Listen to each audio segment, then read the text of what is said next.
What is going on? Welcome back to one of our red pill versus the blue pill episodes. Hope y'all are doing great. It's a beautiful day out. It's perfect. It's perfect outside. Can't wait as we dive even further into this matrix we call our healthcare system. I'm Dr. DeLon Canterbury. I am the founder and CEO of GeriatrX, as well as the Deprescribing Accelerator. And I'm here today discussing, of course, the usual deprescribing in seniors and how we can better advocate for the over-medicated. So hope y'all are doing well. This is our weekly series where we discuss the red pill versus the blue pill. If this is your first time tuning in, I appreciate you. But the red pill versus blue pill, The Matrix is my favorite movie of all time, if you didn't know. So I think it's the perfect metaphor for our healthcare system. And it is exactly why I created this series where I feel we as clinicians are kind of just stuck in this foggy matrix we call healthcare and aren't awoken to our key skills in patient advocacy, senior care, and of course, leveraging deprescribing and using that as the standard of care for our seniors. And I think we're just stuck in this business stakeholder-driven ecology we call healthcare and aren't putting in more funding for preventative resources to help people manage some of these chronic conditions that are unfortunately costing the patient thousands of dollars a year, but worse yet, our health system and we as taxpayers are paying that as well for preventable medical harm and medical errors, all because of too many meds. And so I'm Dr. DeLon Canterbury. I am a geriatric trained pharmacist, as well as the founder of the Deprescribing Accelerator, which is sponsoring today's program, along with GeriatRx. And my job is to be Morpheus. It is to show you the way out of this heyday or this 9-to-5 world or this whatever we call healthcare matrix. It's a maze, and show you the way how deprescribing not only changes our lives for the better, but our patients for the better. It gets our passion back as clinicians. It addresses the need that our senior care space is sorely lacking because we do not have enough drug experts working in geriatric medicine in the older population, period, right? We're losing doctors left and right. We're losing geriatricians, which is even more rare. It's 1% of the provider workforce of physicians. So I see opportunity for sure for pharmacists to take the realm, for people who work in consultant pharmacist roles, for geriatric pharmacists, whoever trained, AmCare. You're going to be the ones that they're going to go to for their care. So if you are not equipped and prepared to treat this population, then hey, we're going to have bigger issues than medication harm now in the next 10, 20 years when I become a senior citizen. So that is on my mind. And so today we're discussing again, opportunities to leverage yourself as a deprescribing advocate, as a deprescriber, whether you're a pharmacist who's just passionate for better medication optimization and safety, whether you're a nurse who sees time and time again, if you're a visiting AGEL or LTC nurse, to me, the ego doesn't matter. The title doesn't matter. Of course, pharmacists are drug experts, but people who touch seniors and have to work with the meds and see how they are functioning day to day, we all have an active role to play in deprescribing and using deprescribing as the tool to advocate, and not just advocate, lead to better health outcomes, because we gotta put an end to the costs that we are wasting from over treating patients. It's It's a cycle that needs to stop. So I'm tired of prescribing cascades killing people. I'm tired of polypharmacy killing people. I'm tired of medication side effects killing people.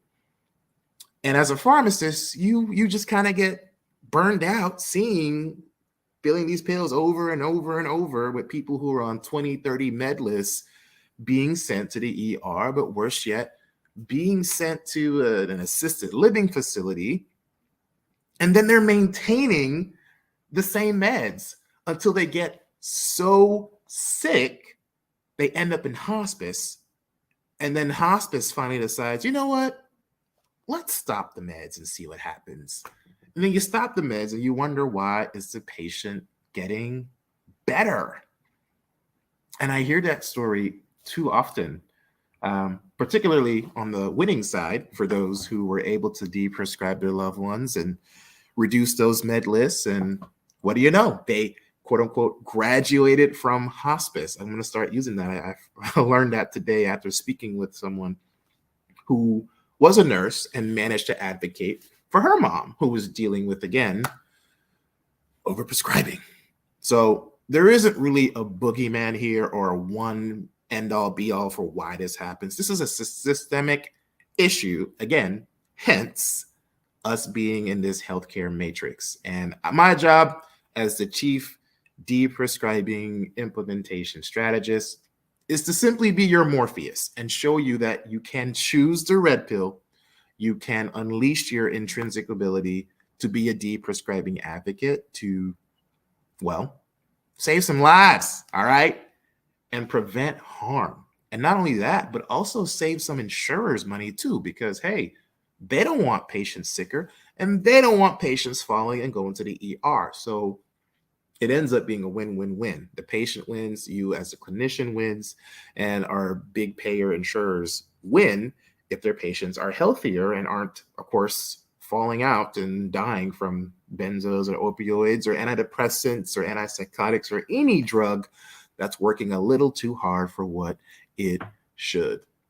So I think that's a good synopsis of why I'm here today. But let's be real.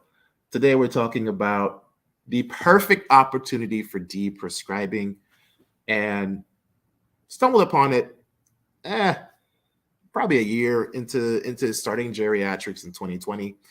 And it was simply by public speaking and doing educational events for nursing homes. And I would do them specifically for their retirement living communities or independent living communities. You see, there's a whole world of different types of nursing homes and assisted. There's a lot of stuff, and there's differences and nuances to each setting.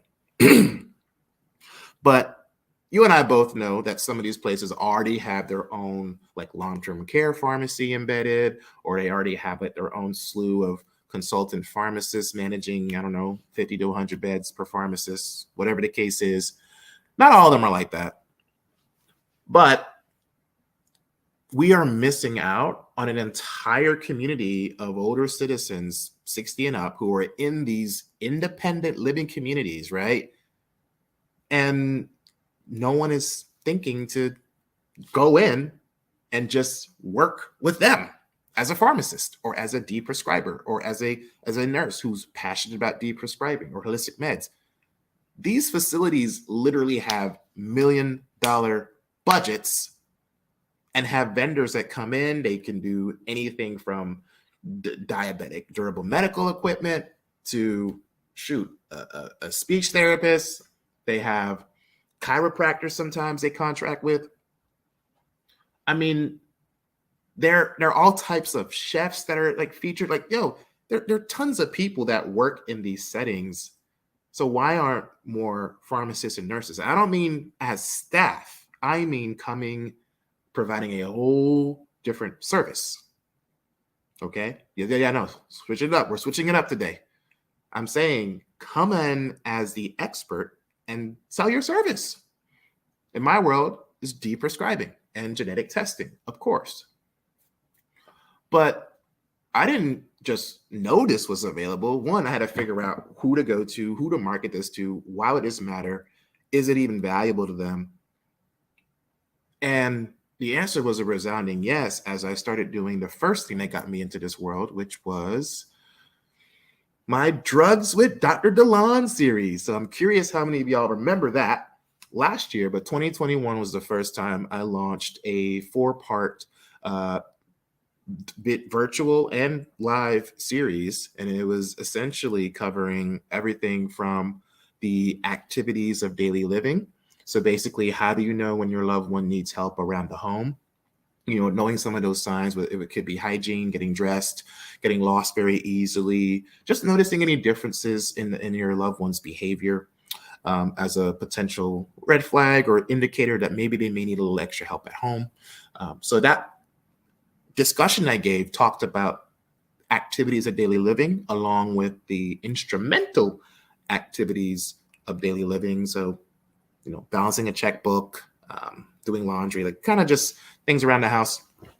And so giving a talk about that was a great segue into, one, putting my brand out there, two, talking to people and educating them through empowerment and being aware of what some of these signs are.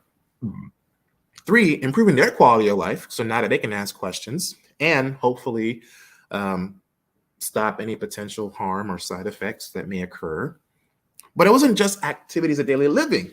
During this time, COVID was just starting. So we were discussing COVID. We were talking about misinformation, vaccination, how the vaccines were made. So it wasn't really all about deprescribing. It was, again, just showing up and serving and educating our communities. And so I'm based in Raleigh, North Carolina, in Durham. I'm in Durham. And so I would reach out to all of my area wellness directors. I would reach out to all the area offices on agency and aging. I would speak to them and say, hey, I'm a geriatric pharmacist. Would your community find value in me just doing a talk about XYZ? And so I started just pitching the Drugs with Dr. DeLon series, right? And that was my way to get into these facilities. One, to build a continuous relationship. Two, because now they're seeing me every month. I'm on their agenda.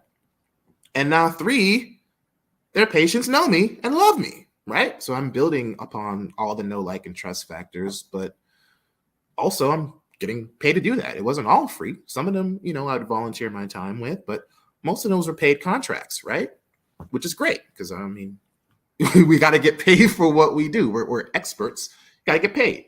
So even in doing all that, you learn a lot more about the operations a bit. You get to kind of get a feel for how some of these organizations work, how they get things done, how they motivate their residents, how they engage them, how they engage staff. And so I started learning a little bit more behind the scenes and getting comfortable with some of their directors of wellness or their nursing leads. And now, mind you, I'm in the retirement living independent space. I wasn't necessarily like teaching to people who work in like assisted living facilities and skilled nursing facilities. That's a little bit of a different world, and they tend to keep things in house, and that's a little harder to break into. So if you're going to try to work on selling a service or working on at least considering training their clinicians, it may be worth that. But I'm talking specifically about the retirement living setting. And so in that setting, I give my talks. I will talk about pharmacogenomics, of course, perfect opportunity to talk about genetic testing. Even one of them, it was so crazy. Well, I was at the Cardinal in North Hills, and one of their participants within my talk was like a geneticist, like OG geneticist, right? Like studied this in the 50s. Like he was an original geneticist. He was like, wow, he loved talk, but he literally echoed what I was speaking to. So it was great having someone in the audience not only know what I'm talking about, but also study it and can attest to the utility of it. But this was so cool because not only was I getting paid to just give my Drugs with Dr. DeLon series, but it gave me the lens of what, of course, my ideal clients are dealing with. And they were dealing with being over medicated, right? They were on actually it was kind of half and half. Like, I was pleasantly surprised that a decent number were on fairly minimal and some were on tons, sure. So it was a mixed bag. I'm not going to say all across the board everyone was over medicated. That wouldn't be fair. But there were some that would definitely raise their hands, and you could tell by the questions they were asking. Well, what do you think about this drug? Should I get off this? And you get a good dialogue going. But that was some of the more interesting observations. But a lot of my audience liked the idea of genetic testing. That was super niche to them, very new. They weren't really explained what it does. Not really much pushback, but not only was I able to get potential clients and leads from using these simple webinars and demonstrations on what a basic stuff a pharmacist knows. It wasn't even like in-depth stuff. My speaker series was on COVID, like vaccination misinformation. It was on activities of daily living. There was one, of course, on pharmacogenomics or genetic testing. And then there was one on, of course, drugs with dementia. So basically, what medications do you want to avoid if you suffer from cognitive impairment, right? So just a lot of pictures and just speaking about OTCs and certain potentially inappropriate meds, literally just basically spilling the beers list in a very easy to follow form. And my gosh, the questions would just start booming, right? They would just start coming out of nowhere with everything. And it was great because I'm getting engagement too.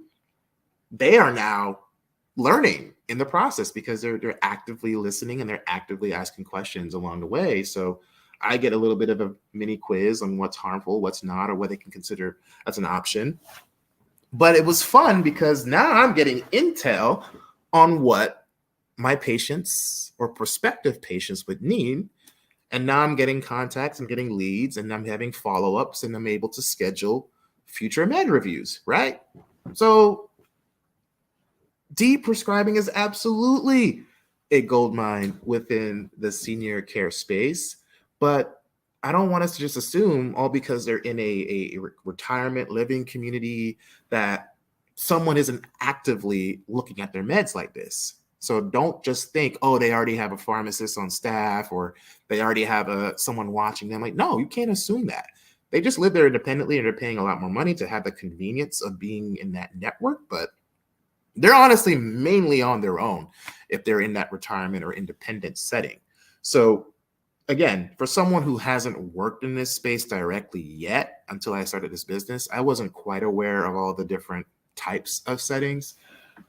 But it became a gold mine and it became great. So now not only am I building relationships with people in different nursing home communities, but now I'm being invited to their health fairs, right? Now I'm being invited to their networking events, right? With other physicians. And guess what? Other people in the senior care space. So I'm now seeing more opportunities to now share more of the deprescribing mission just from actively showing up and just serving.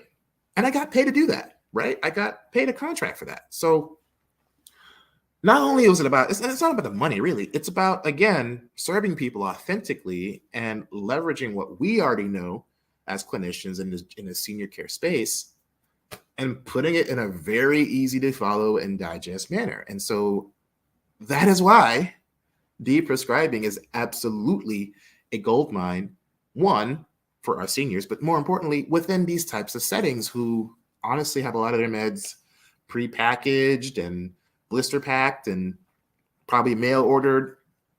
And can't lie, there isn't really an incentive for people who use outsourced pharmacies to stop all the meds as much as possible. I mean, some in the more stringent long-term care setting, yeah, they're going to be dinged if they don't hit certain metrics.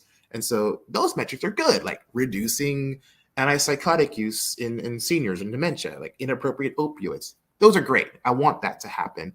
And when it happens right, it's brilliant. It's amazing, right? Because now you got all your geriatric patients on 3-4 meds, if that, and that's ideal in this world, but not always seen, nor always commonly seen.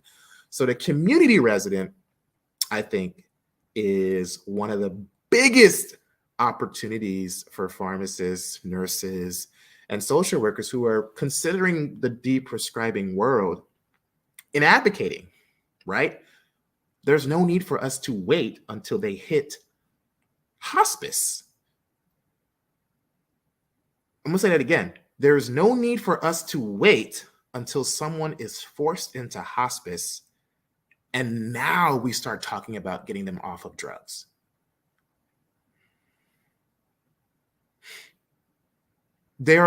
I cannot express how many anecdotes I get where someone goes to hospice, they stop the meds, and they get better. And it's not all of them, but I hear it so often. And that's where I heard for the first time earlier, someone graduating from hospice because they went back to the community. They went back to their lives. They were about to and don't get me wrong, not all people who go to hospice are like meant to die. That's a misconception. There are different reasons and meanings and life terms, so to speak, for hospice. Like how long you're going to need to be in there may vary on the reason, and it's okay for it to be temporary. But the truth is, I hear it way too often. So I'm like, okay, if I keep hearing this, why not have a senior-facing retirement community literally have a deprescribing mark of approval that says, you know what? We incorporate a deprescribing mentality here, and we are going to make sure our patients are empowered about these meds. And they contract with, I don't know, Geriatrics or Delon or all the above, whatever. But this is my vision. And this is how I know that there's going to be a need, because the patients want more, and they want it for their loved ones, and they want it for their family, and the caregivers want it. No one wants to see granny on 30 meds. No one wants to see someone almost sent to another more intensive memory care unit because of something preventable like medication side effects. And so this article came out again last week, or in Drug Topics, speaking about the doubling and the increased rate of adverse related events in seniors across the US in just the last 4 or 5 years. 4.2 out of 100,000 people are going to have some type of medication harm. That was 4 years ago. Now it's 8.4. That's significant. In just like 4 years, that's a significant increase in people potentially being hospitalized because of a medicine. And I'm sick of it. But that spells to me opportunity. That spells to me, yes, a reshifting of our medication mindset, of how we, reduce this knee-jerk trigger reaction that we have to always prescribe something. But more importantly, our seniors are living longer. So why subject people to harm if we can avoid it? And that's why the Deprescribing Accelerator is completely tailored to address that very core issue and learn how to monetize that. So senior facilities who are leveraging this type of work are not only going to be improving patient satisfaction and quality of care, but they're going to also be improving patient retention. People are going to stay and live longer if we're reducing harm. What that means to these type of organizations is someone is going to be paying that check every month because they're not worried about filling beds. They're healthy enough. They're living well. That's going to be good for your bottom line. And this is just speaking from a retirement living community, because I'm not big on the bottom line for just bottom line's sake. I'm just speaking to what they are going to see the value in, but we haven't gotten there yet as a society and as a health system. But I think we'll get there. We'll get there, maybe. I don't know. Healthcare is a business. But either way, patient retention, quality of life improved, right? in some instances, hopefully, if there's less opioids and less Xanax being used in seniors, we're going to have less falls. We got less falls. We got better patients. We got better quality of life. We got better reimbursement rates for people that are helping people in these more intensive, like SNF, ALF, assisted living facility, or skilled nursing facility communities. Because those measures, those HEDIS measures, are what they get paid by. And the better they are, the better the reimbursement. And of course, hopefully that means the better the patient's life is. And I think for the most part, it is for the better. So we are so quick to see it as, well, I don't see the concrete value, and I don't, where's your data? Bro, if we had that, we have decades of data. We have decades of data, and we don't really act on it because medicine takes like 30 years for us to change practice, even though the evidence is in front of your face. Not to mention, stakeholders don't quite care about the value of the people. It's more about the value of the bottom line. And that's the issue, is we need to reshift this, again, matrix, and fix the root cause of our issues here. So deprescribing is the perfect opportunity when it comes. Hey, Kaya, what's up? It's the perfect opportunity when it comes to our seniors. 1, 2, if you're looking to start selling yourself, or at least as someone who has a passion for this, you got to start where people are. And nursing homes were one of the easiest opportunities for me. I created an Excel sheet with like, over 40, 50 different locations within the Raleigh area in like a 40, 50 mile radius, and called every one of them up. Yeah, this was in the beginning. It was cold calling and introducing. I can't say that's always what I recommend to do, but again, when you don't know what you're doing, you're kind of just feeling your way through the dark and seeing how you can best serve people. And that's what I was doing in the beginning. So needless to say, I eventually learned how much opportunity fell into my lap just from being able to be in the room. And so that's led to strategic partnerships. That's led to me being invited to private networking events with fellow senior care providers who are in the caregiver space, physical therapy space, holistic nutrition space, speech therapy, audiology. I mean, my network has grown exponentially. And guess what? Now that they know what I'm doing, I'm being invited to other events for their organizations to speak and do the same thing. Again, patient advocacy, stopping harmful meds, and leveraging my profession as a pharmacist in the way that aligns with my passion and spiritually. And I mean, I'm happy. I love my life. I am freaking happy. And I can't see it any other way now. So this is why deprescribing means so much. I mean, it's really a movement, not just in socially conscious entrepreneurship, but it's literally what I feel we in this space were meant to do. Like, I literally feel this deep-rooted community-based advocacy needs to be like at the crux of all we're doing. And I want you with me. I want this for you. I want this joy for you. I want this passion for you. I want you to see that it's not a myth. Deprescribing isn't a fairy tale.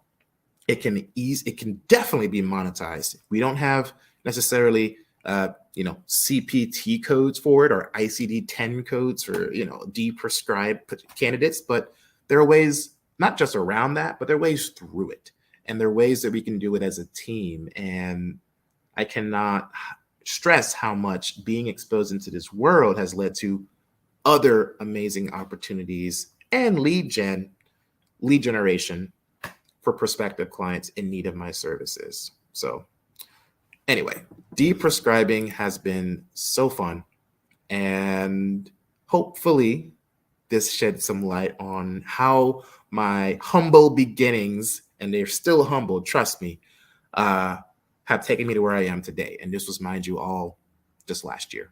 So I'm Dr. DeLon Canterbury. Again, appreciate you tuning in to the Red Pill versus Blue Pill. Thank you guys for commenting and sharing some love. But let me know what resonated with you. Let me know what you may be thinking if you're in the caregiver or patient advocacy space, or again, if you're a geriatric pharmacist, geriatric nurse, geriatric prescriber looking to do something different. I encourage you to check out our Deprescribing Accelerator. We have the link in the comments, of course, and you can apply for our next cohort, which will start next year in 2023. So you guys take care and see you next week.